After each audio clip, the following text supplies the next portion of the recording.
Assalamualaikum warahmatullahi wabarakatuh. Bertemu kembali pada pekan pembelajaran daring mata pelajaran seni budaya, Madrasah Sanawiyah Negeri 1 Cilacap. Pada pembelajaran kali ini materi yang akan kita pelajari tentang seni teater adalah konsep dasar fragmen.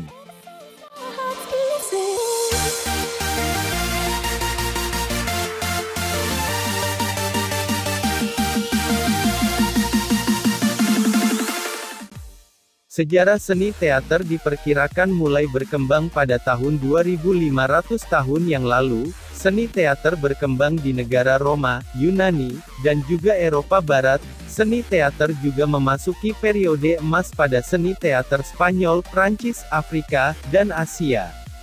Di Indonesia, seni teater dipercaya sudah ada sejak manusia mulai melakukan interaksi. Dulunya, seni teater sering dikaitkan dengan upacara adat sebagai bentuk bersyukur dan penghormatan kepada Tuhan berkat hasil bumi dan juga perburuan. Selain upacara adat, seni teater juga digunakan untuk memanggil kekuatan gaib, mengingat masyarakat pada zaman dahulu masih menganut kepercayaan animisme dan dinamisme.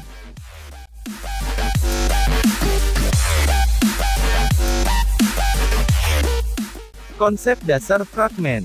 Secara harfiah, fragmen berarti bagian dari cerita yang memperlihatkan satu kesatuan. Meskipun demikian, fragmen tetap memiliki pesan tertentu yang hendak disampaikan serta memiliki jalinan cerita yang utuh dan selesai. Dengan pengertian bahwa fragmen dapat berdiri sendiri, maka naskah fragmen diciptakan tanpa harus mengambil atau mencuplikan dari bagian sebuah cerita. Fragmen juga berdasar ceritanya hanya memiliki konflik tunggal dan perewatakan tokoh yang sederhana, plot atau alur yang tidak bercabang serta durasi yang tidak lama.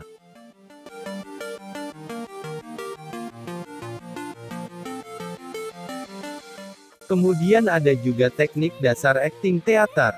Akting merupakan perwujudan peran sesuai dengan karakter yang diinginkan oleh naskah dan sutradara baik secara fisik maupun psikis. Dengan kata lain, akting adalah segala kegiatan, gerak, atau perbuatan yang dilakukan oleh para pelaku. Akting meliputi mimik, pantomim, dialog, dan segala sesuatu yang berhubungan dengan adegan aktor atau pemain drama. Tujuan dari akting itu sendiri yaitu mengekspresikan suatu perwatakan yang khas dari seorang tokoh. Modal penting dalam berakting adalah pengalaman hidup sehari-hari, baik pengalaman pribadi atau pengalaman orang lain yang ditampilkan kembali di depan penonton. Untuk menampilkan akting yang baik diperlukan beberapa latihan, diantaranya latihan olah tubuh, olah vokal, dan olah rasa.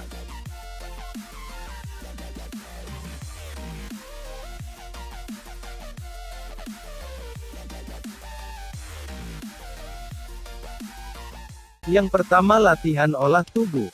Tubuh merupakan elemen dasar dalam bermain teater karena tubuh adalah simbol dan isyarat dalam bermain teater. Tubuh melalui gestur dapat mencerminkan karakter atau watak yang sedang diperankan.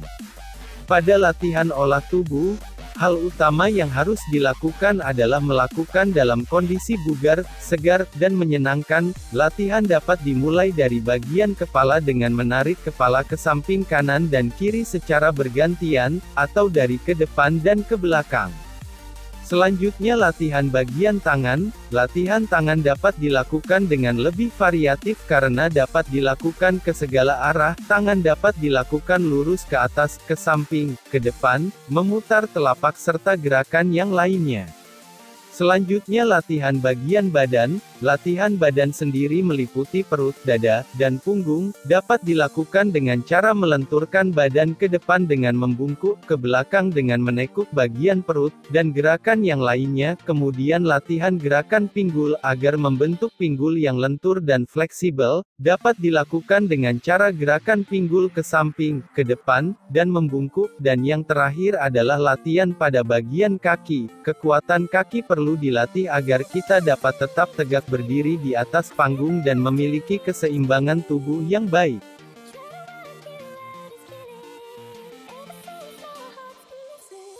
Kemudian yang kedua ada olah suara. Suara merupakan faktor penting karena sebagai penyampai pesan kepada penonton, penguasaan intonasi, diksi, dan artikulasi setiap kata yang diucapkan harus jelas. Latihan olah suara dapat dilakukan dengan melatih pengucapan huruf vokal a, i, u, e, o sesuai dengan bentuk mulut yang benar. Yang terakhir ada latihan olah rasa. Seorang aktor harus memiliki kemampuan untuk menjadi seseorang yang bukan dirinya sendiri. Tentu hal ini bisa dilakukan jika mampu berkonsentrasi mengolah rasa dan emosi. Untuk itu, pemain teater perlu melatih di antaranya konsentrasi, perasaan atau emosi dan latihan olah rasa. Yang pertama latihan konsentrasi. Latihan konsentrasi adalah latihan memusatkan pikiran kita pada suatu objek sesuai dengan tujuan. Latihan konsentrasi dapat dilakukan dengan dua orang berhadapan, satu orang ditugaskan diam tanpa emosi, sementara satu orang lagi berusaha menggoda sekuat tenaga bahkan sampai lawannya tertawa. Artinya jika masih tergoda dengan godaan satu orang di depan kita, berarti kita masih belum bisa berkonsentrasi dengan baik. Kemudian yang kedua latihan imajinasi. Latihan imajinasi adalah mengolah daya hayal kita, seolah-olah hal itu terjadi saat ini dan dapat kita rasakan. Latihan imajinasi dapat dilakukan dengan permainan imajinasi seperti berimajinasi pergi berpetualang ke hutan, mendaki puncak gunung tertinggi di Indonesia, bertemu hewan liar, menemukan air terjun yang menyegarkan dan masih banyak lagi yang lainnya. Latihan ini bisa kita tentukan suasana yang berbeda setiap latihannya. Kiranya itu saja pembahasan pada kesempatan kali ini. Tetap semangat belajar, jaga jarak, cuci tangan, dan pakai masker. Wabillahi taufik wal hidayah. Wassalamualaikum warahmatullahi wabarakatuh.